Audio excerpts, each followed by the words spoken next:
Здравейте! Днес ще разгледаме какво ново те очаква в любовен план, като това видео ще бъде насочено за хората, които са необвързани, които нямат любовен интерес, или към тези, които дори да имат любовен интерес, са необвързани, и разглеждаме какво ново ви очаква в любовен план в най-близко бъдеще. Като видеото, отново да кажа, е с обща енергия, няма да резонира за всички. За разглеждане на конкретна ситуация се изготвя лично таро четене. И нека да видим какво ново те очаква в любовен план за всички, които са необвързани.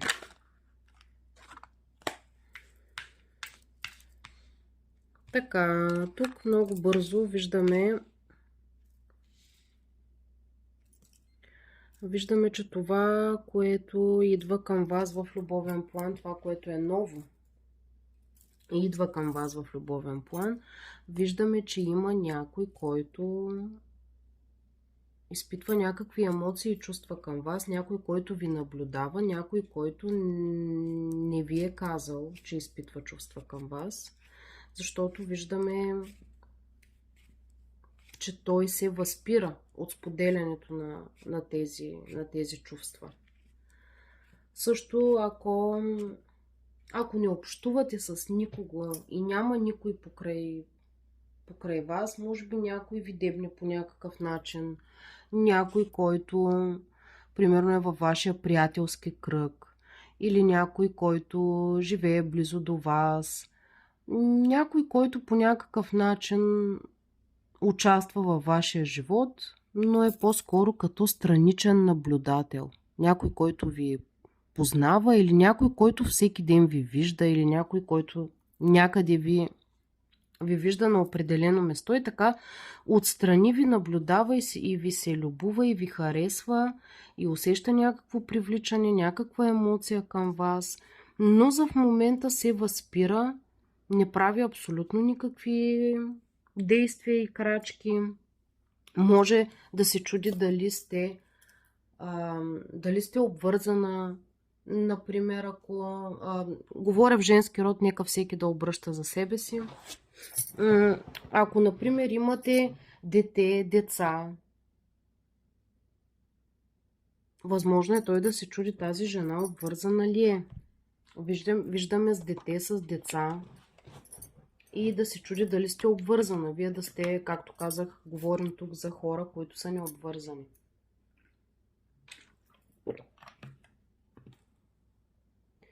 И за това да стои в позиция, оглеждам се и искам да разбера дали тя има мъж до себе си. Тъй като виждаме човек, който е изключително съвестен и не желая да прави нещо нередно. Тоест, той иска да ви потърси тогава, когато разбере на 100% дали вие сте обвързана. Иска да постъпи коректно и адекватно. Не иска да се замесва с обвързани жени и да носи товари, които не желая. Не иска да се забърква в любовни триъгълници, някакви токсични отношения и така нататък. Възможно е да има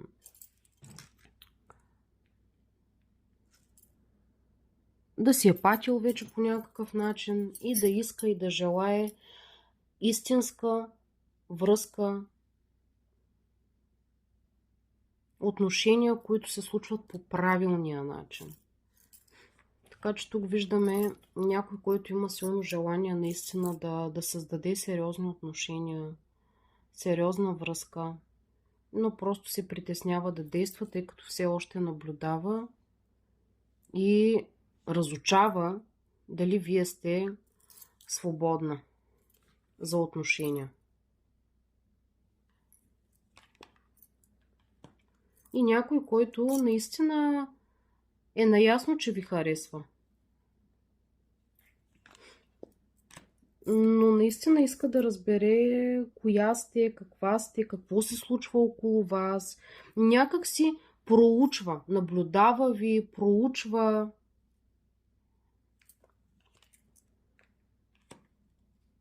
И иска да разбере какво се случва и през какво преминавате.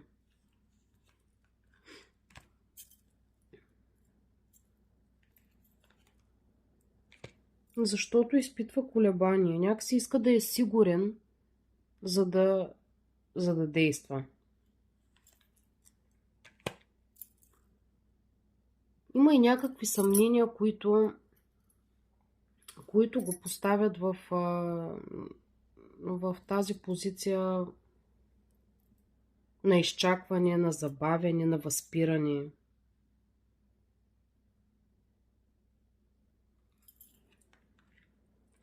Възможно е да,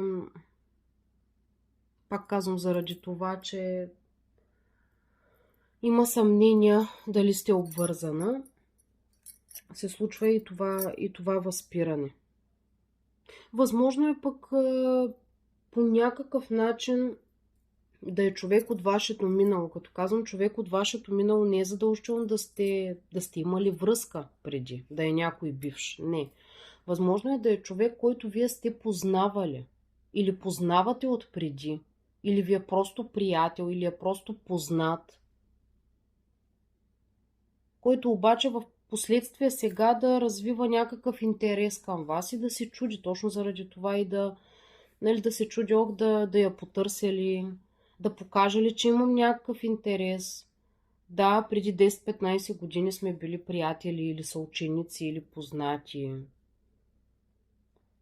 Никога нищо не сме имали, но някак аз сега изведнъж започвам да си мисля за нея или видял съм я някъде и е грабнала моя интерес или има нещо, което някакси ме провокира аз да си спомням, да се сещам за нея. Да, между другото, може да е човек, който дори да е на разстояние от вас, да е някой стар съученик, познат, приятел. Пак казвам, не е задължително, вие не говорим тук за бивш.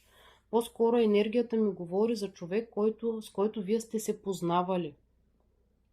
Но сега изведнъж някак си се появявате в мислите му. Той си е спомнил за вас, сетил се е за вас. Възможно е да ви е сънувал и това да го кара да се присеща. И да си казва, Боже, да я потърсили, дали тя е обвързана, дали е семейна, или да, тя има деца, ама дали е обвързана.